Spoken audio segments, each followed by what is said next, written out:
And as if by magic, I materialise in Paul McCartney's office. Hello. Boo. I'm not interrupting anything, am I? Yeah, of course you are. Well, it's a pleasure to interrupt. It didn't look very interesting.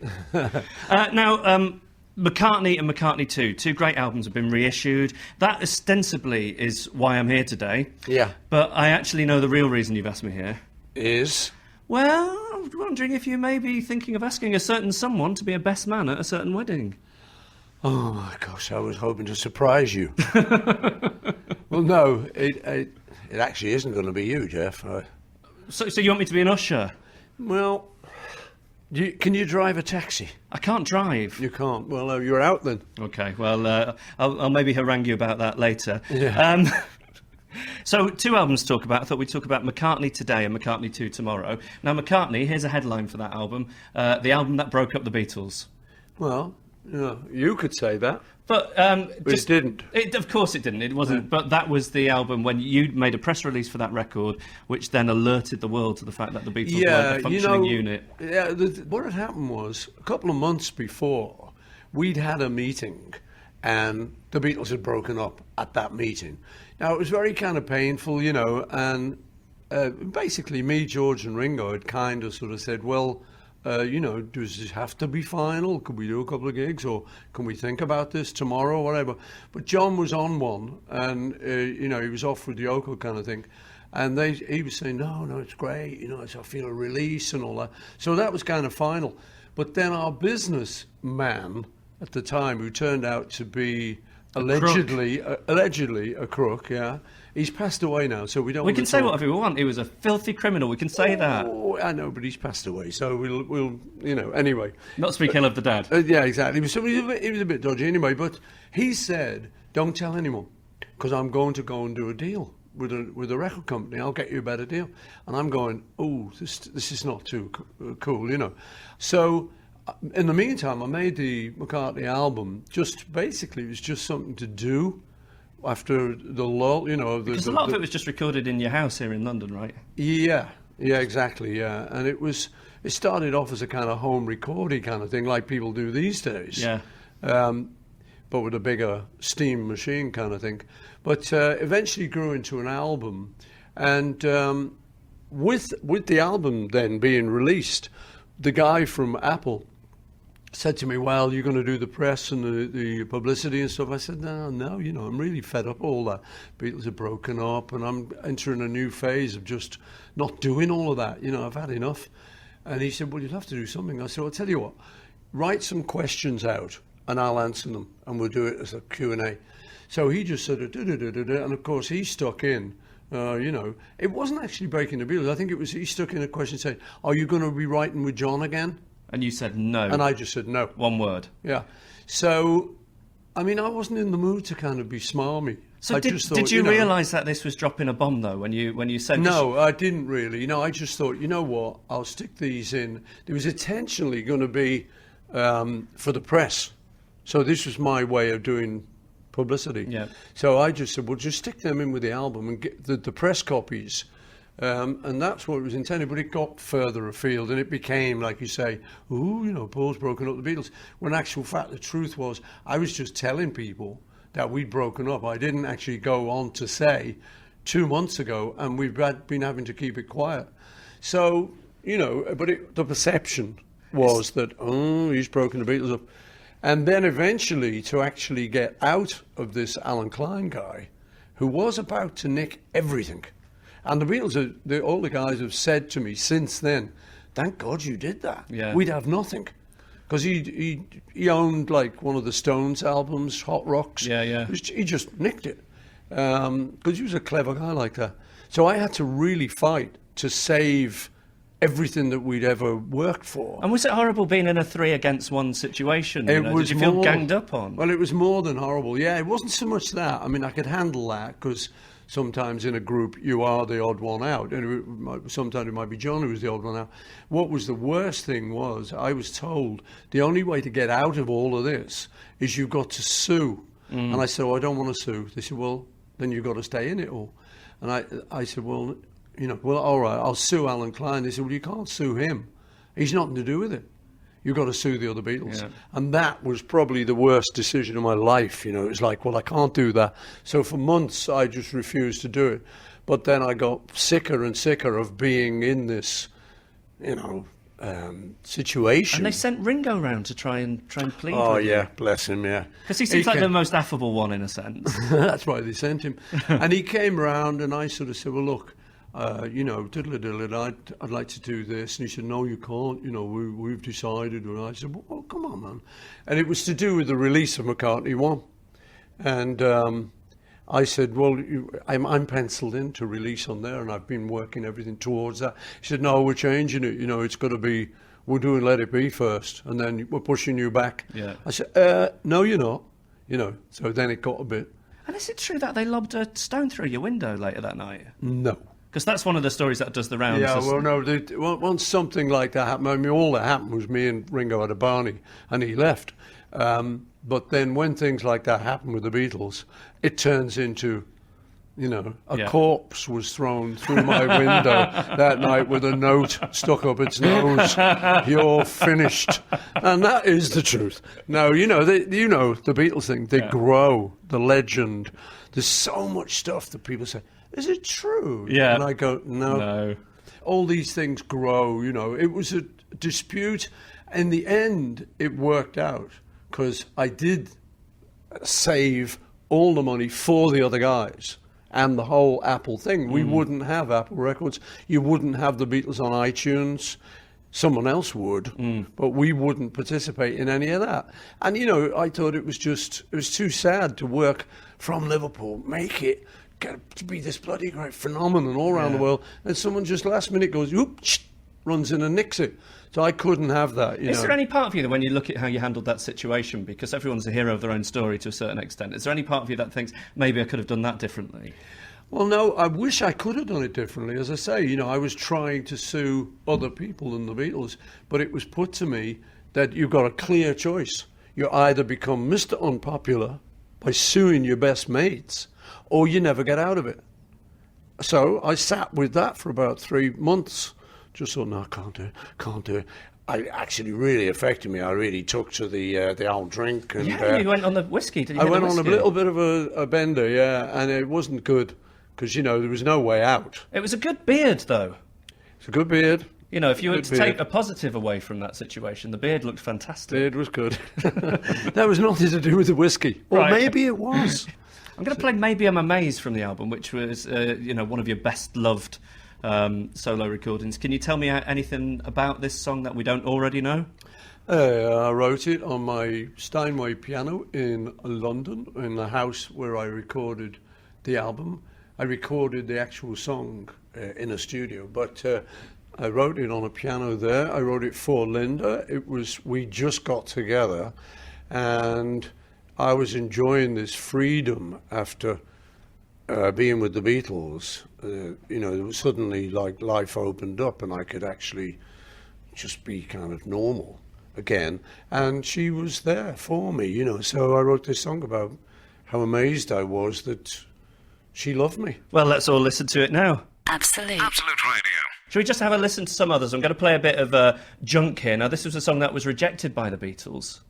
I don't know anything was ever rejected by the Beatles, but what happened was we were doing the Let It Be album, and we only had so much time. We'd rehearsed like Maggie May, it's an old Liverpool song, but we just did that for a laugh.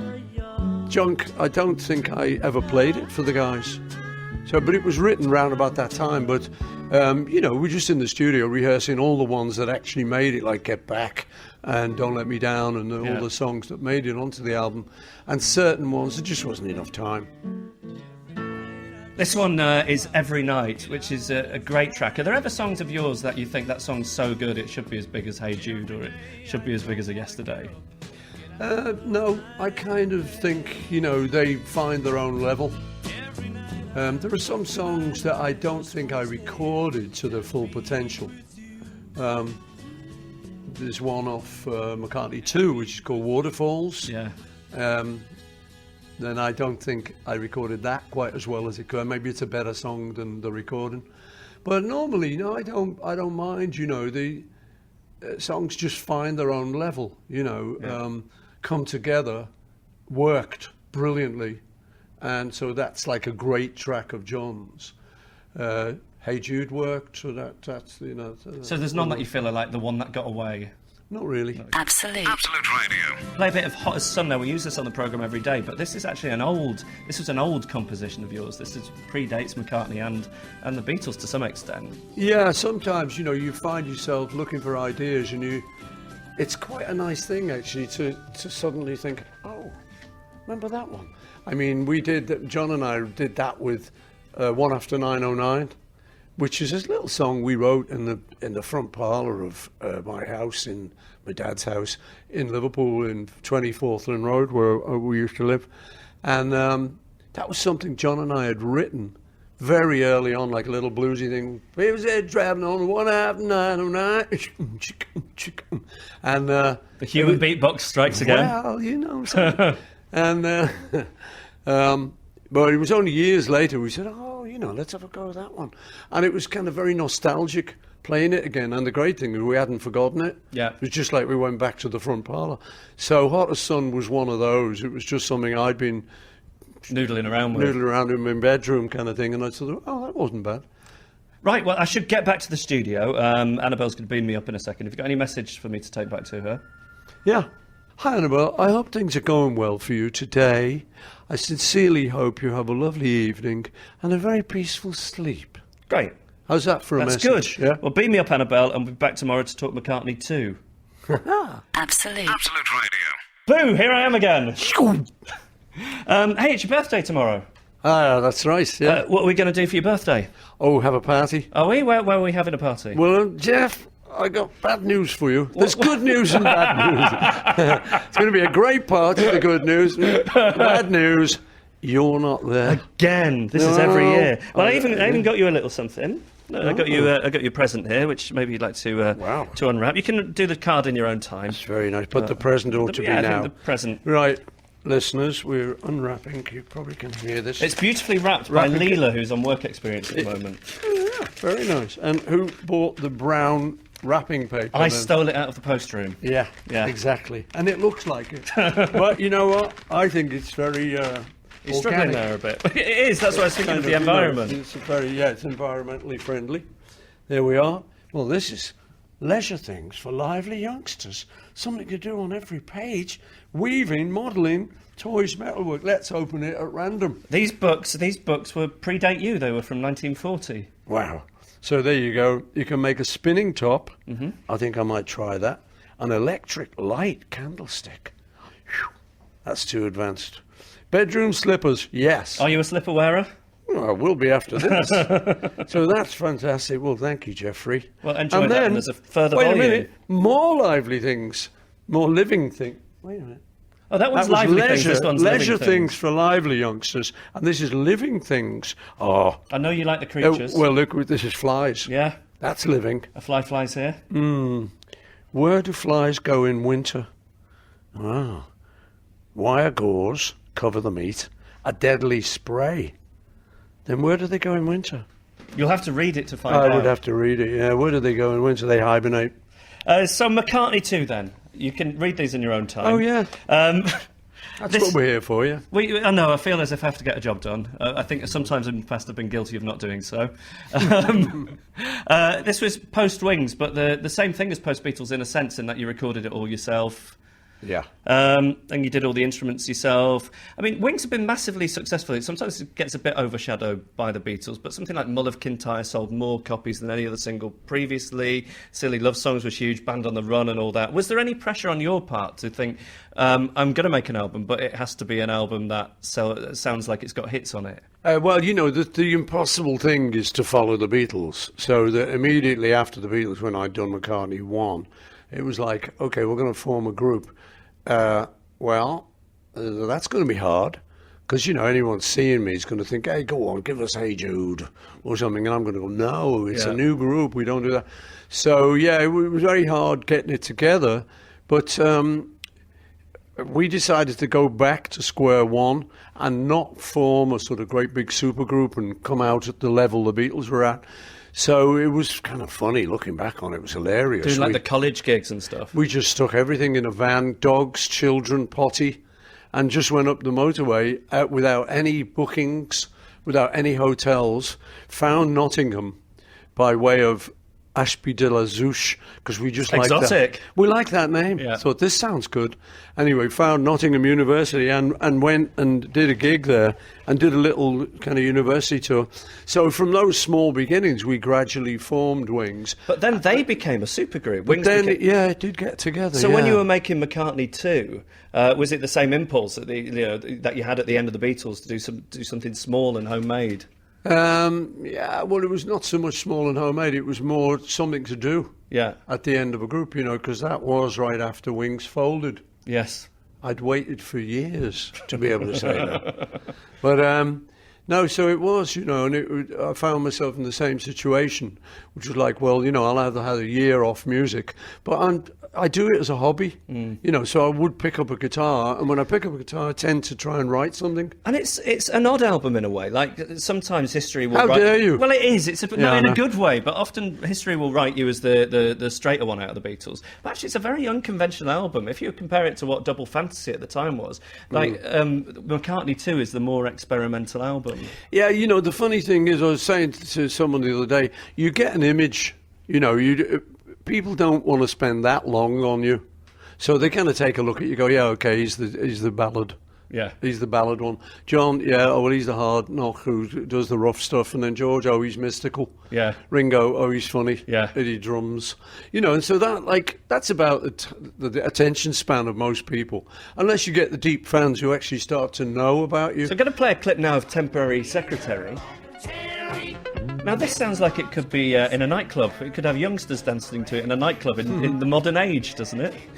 Yeah, well, actually... In a discotheque. It resurfaced a few years ago in a Brighton discotheque when somebody told me there was a DJ playing the hell out of it. No, well, Mccartney II, the thing about it was that I had some time and I wanted to just try something for my own pleasure. So this is round about when synths came out, and for me, more importantly, sequences. Yeah. So sequences, you could make up a sort of, and you could change it to. Who needs a synthesizer when you've clearly got this vocal talent? I could have saved money. Could have saved money there. Yeah. And given it to you. That's what I need. Yeah. Paul, you're tight on time, so I'm just going to rattle off a few questions to finish up. Okay. Why not Sir Ringo? He was missed out again in the honours list last week.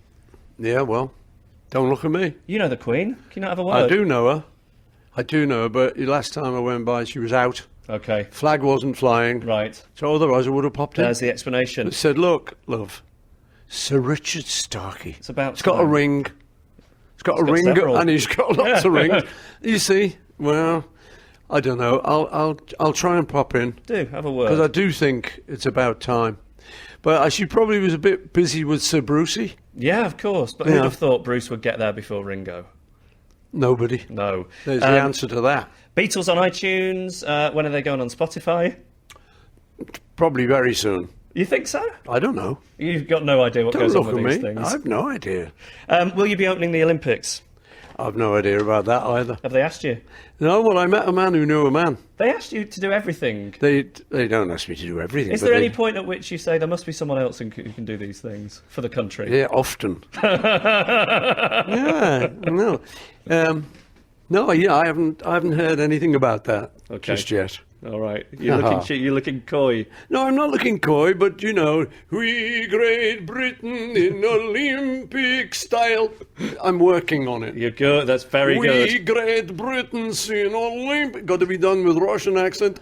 Very, very good. You're loving the Russian accent at the moment. Well, it's Olympic. Very good running, very good jumping, very good swimming and all that. That's the basis, and if they're interested in that, I could think of doing it. Great. Well, shall we leave it there? Very good, Geoff. Very good. How's your accent for the Qatari World Cup? Can you do a Qatari accent? Oh, yeah, definitely. Now, I can't let that out right now, but a little more work. You're working on it. Well, it's been a pleasure as always, and they're both great albums that I think reinvestigation is rewarding for the listeners everywhere, I think. Lovely. Thank you very much, Jeffrey, and thank you for my lively youngsters books. Cheers, and maybe we can talk some more about the best man thing. No, I don't think we could. Okay, well... I think, I wouldn't hold your breath on that one. I won't then. Thank you very much. Been me